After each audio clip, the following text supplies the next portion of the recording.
From being underrated to overrated, from big dog to the tribal chief, but is still the big dog is better than the tribal chief? Yup, welcome back to another edition of Unfiltered Opinion. So hello everyone and welcome back to new video and welcome to another edition, another episode of Unfiltered Opinion, जहाँ पर हम लोग बात करते हैं पूरे तरीके से चीज़ों के फिल्टर को हटा के, यहाँ कोई लिमिट्स नहीं होती हम लोग क्या बात करने वाले हैं या फिर किस चीज़ के ऊपर बात करने वाले हैं। वैसे जो आज की वीडियो का मुद्दा आई थिंक लोगों ने थंबनेल से टाइटल से गेस कर ही लिया होगा, is big dog is better than tribal chief, या पुराना वाला रोमन रेंस बेटर है हमारे करंट ट्राइबल चीफ से। आई नो सुनने में कंपैरिजन हल्का वाहियात लग रहा होगा, लेकिन स्टिल कुछ जो फैंस आई नो बिलीव करते हैं इस चीज के ऊपर कि भाई ट्राइबल चीफ बेहतरीन नहीं है, पुराना वाला बिग डॉग वापस लाओ। तो इस वीडियो के अंदर बेसिकली हम लोग कंपैरिजन ही करने वाले हैं, लेकिन कंपैरिजन हम लोग काफी अलग करेंगे। हम लोग ये नहीं कहेंगे इसका थीम बेटर है उसका थीम बेटर है, ऐसा वैसा कुछ नहीं होगा, थोड़ा अलग थोड़ा डिफरेंट थोड़ा हटके ये अनफिल्टर्ड ओपिनियन है, ये इसी के ऊपर चलती है। So without wasting any time let's begin this video. अब देखो पहले मैं बिग डॉग वाले कैरेक्टर को और जो हमारा करंट ट्राइबल चीफ वाला कैरेक्टर है इनको दो कंपैरिजन में करूंगा। वो कंपैरिजन होने वाला फैंस के बीच का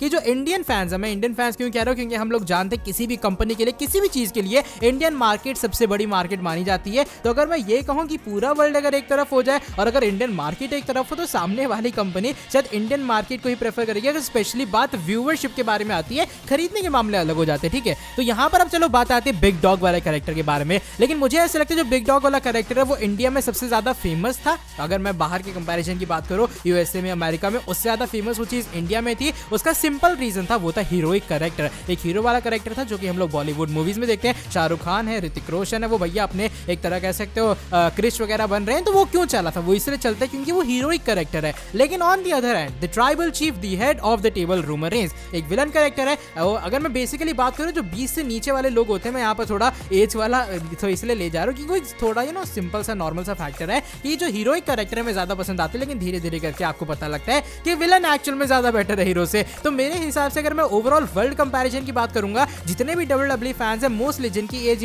20 से अबव होगी या फिर 18-17 से भी अबव होने वाली है, वो लोग ट्राइबल चीफ को पसंद करने का पता है रीजन क्या है? वो रीजन सिंपल है, रीजन ये है क्योंकि वो एक्चुअल में कैरेक्टर इतना अच्छा है कि आपको पसंद आने वाला। और पता है बिगेस्ट कंपैरिजन क्या दोनों के बीच में? वो ये है कि बिग डॉग एक बेबी फेस था तब भी उसे बू मिलती थी, लेकिन ऑन दी अदर हैंड हमारा जो ट्राइबल चीफ कैरेक्टर है वो इस बार एक हील कैरेक्टर है, लेकिन तब भी उसे चेयर मिलती है। तो आई थिंक एक क्लियर डिफरेंस बताता है दोनों कैरेक्टर्स के बीच में और किस तरीके से रोमन रेंस ने उस कैरेक्टर को पुट ओवर किया है। अच्छा एक और जो बड़ी चीज है वो ये जो रोमन का कैरेक्टर था ना बिग डॉग वाला, अगर आप देखोगे वो थोड़ा आर्टिफिशियल टाइप से लगता है। आई मीन वो कहते हैं ना कि ज्यादा अच्छा इंसान बन रहा है। अगर आप देखो जॉन सीना का यू कैंट सी मी वाला कैरेक्टर जो करंट कैरेक्टर है, उनका कैरेक्टर वो शुरुआत से चला आ रहा है, राइट। अगर मैं कहूं कि जॉन सीना ने भाई हील टर्न कर सकता तो आई डोंट थिंक सो कोई सोचेगा कि सीना का हील टर्न होना चाहिए WWE में। तो जो नेचुरल कैरेक्टर लगता है ना, तो मुझे ऐसा लगता है बिग डॉग वाला जो कैरेक्टर है वो रोमन के ऊपर सूटेबल ही नहीं था, वो फिट ही नहीं बैठता था, लगता नहीं था कि भाई हाँ ये बंदा एक्चुअल में इतना हीरोइक वाले काम कर सकता है। लेकिन ऑन द अदर हैंड जो ट्राइबल चीफ गिमिक है ना, अगर आप देखोगे वो प्योरली सूट करती है रोमन रेंस को।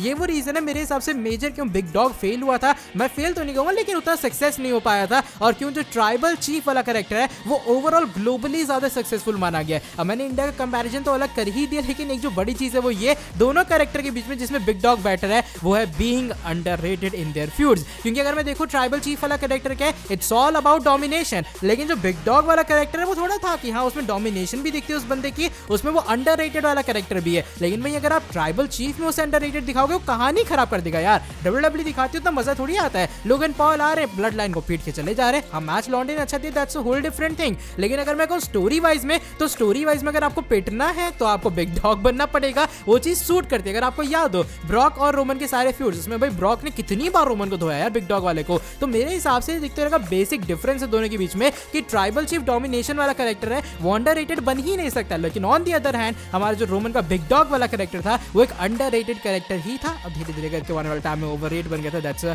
Whole different thing again. लेकिन अगर आप रेसलमेनिया 31 का एग्जांपल लो, वहां कितना भाई एकदम मस्त एटमॉस्फेयर बन गया था। एक बिग डॉग एक underrated superstar Roman Reigns face कर रहा है काबॉय, एक ऐसे इंसान का काबॉय ने sorry beast incarnate suplex city Brock Lesnar का, जो कि सामने वाले इंसान को नहीं छोड़ता है। तो आई थिंक ये बताते हैं कि भाई दोनों के बीच में एक और ये बड़ा डिफरेंस भी है। अच्छा डिफरेंस माइक स्किल्स के ऊपर भी है। अब माइक स्किल के ऊपर डिफरेंस इसलिए क्योंकि जो रोमन वो वाला ना उसमें स्क्रिप्टिंग ज्यादा होती थी। आई मीन अगर आप चीजें कह रहे हो मन से नहीं कहते थे। हाँ रोमन उस टाइम पे बड़े सुपरस्टार थे WWE के, लेकिन उनको उतनी क्रिएटिव फ्रीडम नहीं थी जितनी आज के लोगों ने मिल रही, क्योंकि उनका जो कैरेक्टर है वो एक्चुअल में बहुत अच्छी तरीके से डेवलप हुआ है। उस टाइम दिक्कत क्या थी कि रोमन रेंस स्क्रिप्टेड प्रोमो करते थे। अगर मैं इसी की एक सबसे बड़ी एग्जांपल ले लूं, वो था रोमन रेंस और जॉन सीना का प्रोमो वॉर, जहां पर जॉन सीना ने रियली टू बी ऑनेस्ट एक तरह का बरी करके रख दिया था रोमन रेंस को। मैं ये कहने वाला हूं क्योंकि भाई वहां पर हमने देखा सीना का कैरेक्टर जो है वो एकदम नेचुरल वाली चीज थी, ठीक है। जो वो बोल रहे थे वो स्क्रिप्टेड नहीं था, लेकिन जो रोमन है वो स्क्रिप्टिंग चीजें बोल रहे थे। ये वो रीजन है, वो थोड़े कह सकते हो घबरा गए थे, इसलिए वो अपनी स्क्रिप्ट भी भूल गए थे। इवन रोमन ने इस बात को खुद भी क्लेम किया कि भाई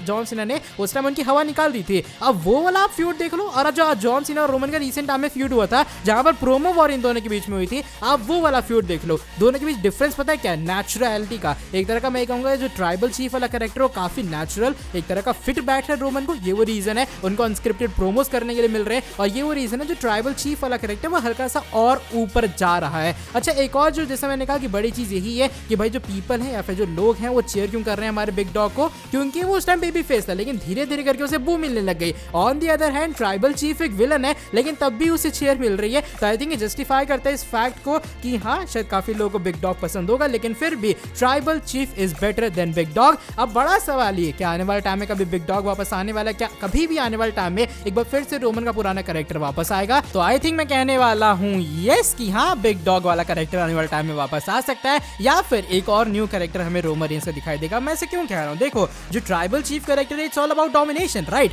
तो जब तक उस इंसान के पास टाइटल है वो कैरेक्टर तभी तक एग्जिस्ट करेगा, और मेरे हिसाब से लॉजिकली वो कैरेक्टर तभी तक एग्जिस्ट करना चाहिए अगर आपको उसकी रेलेवेंसी बरकरार रखनी है। सपोज करो जो हमारा रोमन रेंस का कैरेक्टर है, सॉरी ट्राइबल चीफ वाला, वो बिना बेल्ट्स के, उसके पास कोई भी चैंपियनशिप नहीं है। I think that sounds really weird कि भाई आप ट्राइबल चीफ हो, आप यहाँ के राजा महाराजा बन रहे हो, आपके पास क्या घंटा कुछ नहीं है। तो इसलिए मुझे ऐसा लगता है लॉजिकली वाइज भी और सेंसिबल वाइज भी जो ट्राइबल चीफ वाला कैरेक्टर वो सिर्फ तभी तक एग्जिस्ट करने वाला है जब तक रोमन रेंस के पास एक टाइटल बची होगी, चाहे वो अनडिस्प्यूटेड टाइटल दोनों क्यों ना हो, चाहे रोमन के पास एक सिंगल WWE टाइटल या फिर सिंगल एक यूनिवर्सल चैंपियनशिप हो। तो आई थिंक जैसे ही वो टाइटल हारने वाले ना, तो उसके बाद रोमन का एक बार फिर से रीपैकेज होने वाला है। अब चाहे WWE वहां पे बिग डॉग वाला कैरेक्टर वापस ले, वहां पे धीरे धीरे करके उनका बेबी फेस टर्न हो, या फिर एक WWE न्यू कैरेक्टर लाएगी जो कि न्यूट्रल होने वाला है, यानी कि वो हीरोइक कैरेक्टर भी होने वाला है। और आप कह सकते हो, मैं कैसे एग्जांपल दूं यार, मैं सेथ रॉलिंस का कैरेक्टर का एग्जांपल ले सकता हूं। सेथ रॉलिंस दोनों तरफ चलता है, अगर आप देखोगे टू बी ऑनेस्ट, वो बेबी फेस भी है और वो हील भी है। तो शायद WWE ऐसे कुछ कैरेक्टर ला सकती है रोमन रेंस को कि भाई वो हील भी है और वो बेबी फेस भी है। तो WWE मुझे लगता है आने वाले टाइम में कुछ ऐसी चीजें करने वाली रोमन के साथ में, इसलिए मुझे ऐसा लगता है शायद जो पुराना कैरेक्टर उनका वापस आता हुआ नजर आए। अब बड़ी बात ये, क्या WWE को बिग डॉग कैरेक्टर की जरूरत है? क्या रोमन रेंस को बेसिकली बिग डॉग कैरेक्टर की जरूरत है? तो आई थिंक आंसर होने वाला है hell no. I think Roman Reigns जो बिग डॉग वाला कैरेक्टर है वो अच्छा था, बेहतरीन था, लेकिन ये कहते हैं ना एक्सीलेंसी, वो एक्सीलेंसी मिलती है रोमन रेंस को उनकी ट्राइबल चीफ वाले कैरेक्टर के अंदर। और आई थिंक इससे जो सारी चीजें WWE के फैंस जो हैं या फिर रेसलिंग फैंस एग्री करने वाले हैं। बाकी इसको लेकर आपका क्या ओपिनियन है जरूर शेयर करना कमेंट सेक्शन के अंदर। और बस आज की वाली वीडियो को हम लोग यहीं पर एंड करते हैं। अगर ये वाली वीडियो पसंद आई, अगर ये वाली सीरीज पसंद आई, फटाफट से नीचे वीडियो को लाइक करो, और अगर ऐसी भाई वीडियोस और चाहते हो तो सब्सक्राइब तो करना ही चैनल को। और हाँ, अगर इस वाली वीडियो के ऊपर 1K से ऊपर लाइक आते हैं, मैं एक और कंपैरिजन लाऊंगा, वो होगा काउबॉय वर्सेस बीस्ट के बीच में। एंड बस मिलता हूं आपसे आके नेक्स्ट वीडियो के अंदर। स्क्रीन पे आपको पूरी जो अनफिल्टर्ड ओपिनियंस की प्लेलिस्ट पे मिल जाएगी, जाओ टैप आउट करो, पूरी लिस्ट देखो, बहुत मजेदार क्या कहते हैं, मजेदार नहीं कह रहा हूं मैं, बहुत मजा आपको आने वाला है। एंड वही अपना official dialogue, till then bye bye, take care.